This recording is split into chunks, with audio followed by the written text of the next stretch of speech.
From a pick and betting perspective, I don't think there's a more interesting fight on the card, relatively speaking, than André Fialho and Cameron VanCamp. And, the cool thing about Cameron VanCamp is there's so much tape on him, and you can kind of see the style of fight that he likes. And it's very different than André Fialho. So what do we love about André Fialho right now on his, big come up in the UFC?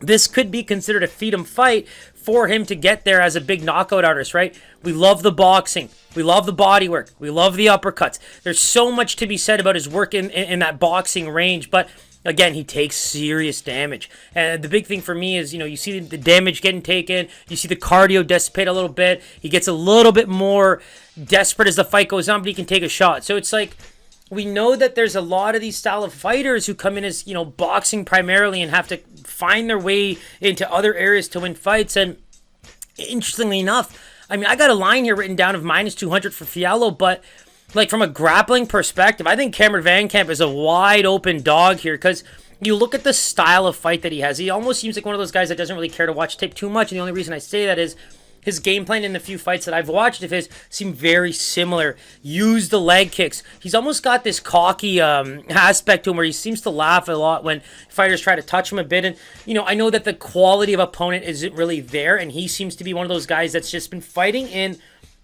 a realm of fighters where he just is a step above, and I think now he's finally getting that chance to kind of jump the gun a little bit into the UFC, and he deserves the opportunity, very much so, in my opinion. I love the groundwork. I love that he sets things up from the clinch. It's almost like he allows you to play a striking game with him, and he'll use the kicks, use the leg kicks and body kicks to set himself up, find those areas to where he can finally pounce on a clinch, look for your back, look for your neck. He's really good at finding the necks. You see the Darce chokes, you see the guillotines.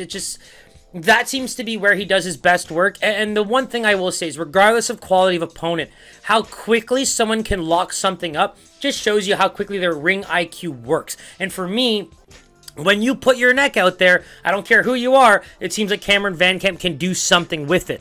And so that's where I'm really curious to see how this fight goes, because you want to give Fialho the credit of a knockout artist, maybe find some big highlight reel finish at some point in this fight, but you look at the way Cameron's been able to deal with quite a bit of adversity in a fight. He's taken damage. He's given damage. And I think that you're seeing a guy come out of the regional scene where this has happened many times in the UFC. We've seen guys get their opportunity after a long-awaited period, and they do very well. I think Derek Minner was a great example.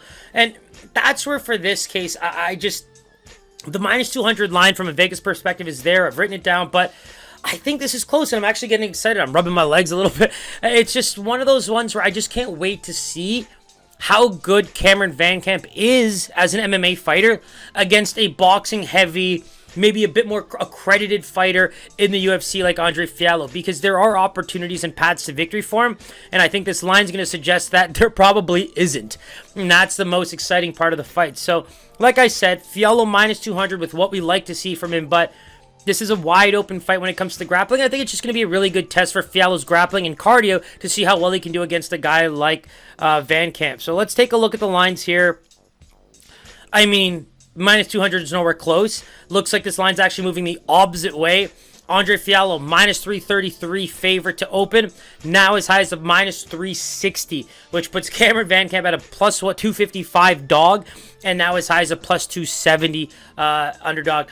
The cool thing about this fight is, I really do side with Fialho to win, but if there was like a sprinkle of a bet, I think VanCamp by submission here, just because of his nose for those areas of the fight, is probably going to pay a significant amount of money. If you want to throw $5-10 on there, it might get you a good clean $100. So take a look at that one. As always, don't forget to like and subscribe. We're going to be doing this moving forward for the rest of the time, so I'm really excited about it. These fights are about to get better and better, so keep it locked and we'll keep it rolling.